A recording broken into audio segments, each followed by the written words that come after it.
அனைவருக்கும் வணக்கம். படப்பை ஏ ஜெகதீசன் பேசுகிறேன். இதுவரைக்கும் நம்ம சேனலை சப்ஸ்கிரைப் பண்ணாதவங்க மட்டும் சப்ஸ்கிரைப் பண்ணுங்க. அப்படியே பக்கத்தில் உள்ள பெல் பட்டனை டச் பண்ணுங்க. ஆன்மீக பயணத்தை பற்றி சொல்ல போகிறேன். ஒரு அரசர் தன்னுடைய நாட்டு மக்களுக்கு ஒரு அறிவிப்பு கொடுக்குறார். அவருக்கு ஓவியம்னா ரொம்ப இஷ்டம். ஓவியம் தெரிந்தவர்கள் அனைவரும் அரண்மனைக்கு வரவும்.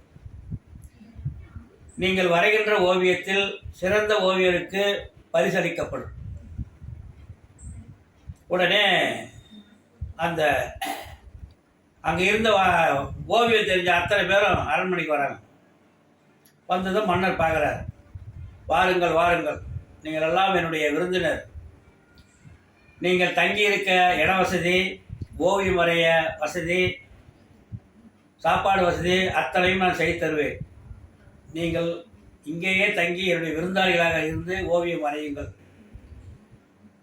வரைந்த பிறகு நான் பார்ப்பேன், எது நன்றாக இருக்கிறதோ அந்த ஓவியத்திற்கு சிறந்த பரிசு தருவேன். அது மட்டுமல்ல, அரண்மனையில் வேலையும் தருவேன் சிறந்த ஓவியராக என்று சொல்லிக் கொண்டிருக்கிறார். அப்போது ஒரு வயதான ஒரு பெரியவர் வருகிறார். ஐயா, நானும் போட்டியில் கலந்து கொள்ள வேண்டும். கலந்து கொள்ளுங்கள். யார் வேண்டாம் என்று சொன்னார்கள்? ஒரு நிபந்தனை உண்டு ஐயா. என்ன நிபந்தனை? நான் ஓவியம் வரைய ஓராண்டு காலமாகும். அதுவரையில் நான் தங்கியிருக்கின்ற ரூமுக்கு யாரும் வரக்கூடாது. நான் வரைகின்ற ஓவியத்தையும் யாரும் பார்க்கக்கூடாது. மன்னர் தயங்கினார். பிறகு ஒப்புக்கொண்டார். முதலில் வந்தவர்கள் 1 மாதம் 2 மாதத்துக்குள்ளே எல்லா ஓவியத்தையும் வரைந்து முடித்து விட்டார்கள். இந்த வயதானவர் வரைந்து முடித்தவுடன் வந்து சொல்லுகிறார் மன்னரிடத்தில், ஐயா வரைந்து விட்டேன், வந்து பாருங்கள். மன்னர் எல்லாத்தையும் பார்த்தாரு. கடைசியாக இதையும் பார்க்க போனார். பார்த்து ரொம்ப ஆச்சரியப்பட்டார். அந்த செவுறு முழுவதும், அறையில் இந்த செவுறு முழுவதும் திரையாக இருக்குது. தத்ரூபமாக இருக்குது, இயற்கையாக இருக்குது.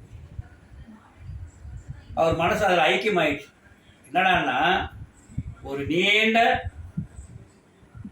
ஏரி, அதில் ஏரி கரையை ஒட்டினா மாதிரி ஒரு பாதை, மிக அற்புதமாக இருக்குது. அதை பார்த்துட்டு அவர் ரொம்ப சந்தோஷம். அந்த பாதை வந்து ஒரு காட்டுக்குள்ளே போகுது. காட்டுக்கு பக்கத்தில் ஒரு மலை. ஓவியர் கேட்குறாரு, ஐயா இந்த பாதை காட்டுக்குள்ளே போகுது, அதுக்கப்புறம் எங்கே போகுது? அது நாம தாங்க போய் பார்க்கணும். அப்படியா, சரி வாங்க போகலான்னு 2 பேரும் கை பிடிச்சிட்டு போகிறாங்க. காட்டுக்குள்ளே அந்த பாதை வழியாக போகிறாங்க. போனதும் காட்டுக்குள்ளே போனாங்க பாரு. போனவங்க தான் திரும்பி வரல. வர முடியாத இடத்துக்கு போயிட்டாங்க. இது ஒரு கதை. இதுதான் ஆன்மீக பாதை என்று ஓஷோ சொல்லுகிறார். விஞ்ஞானம் வெளிப்புறத்தை ஆராய்கிறது, விஞ்ஞானம் உட்புறத்தை ஆராய்கிறது. ஒரு மனிதன் உள்ளே சென்று தன்னுடைய அடையாளத்தை கண்டுகொண்டு விட்டால் அவன் உள்ளேயே ஐக்கியமாகி விடுகின்றான்.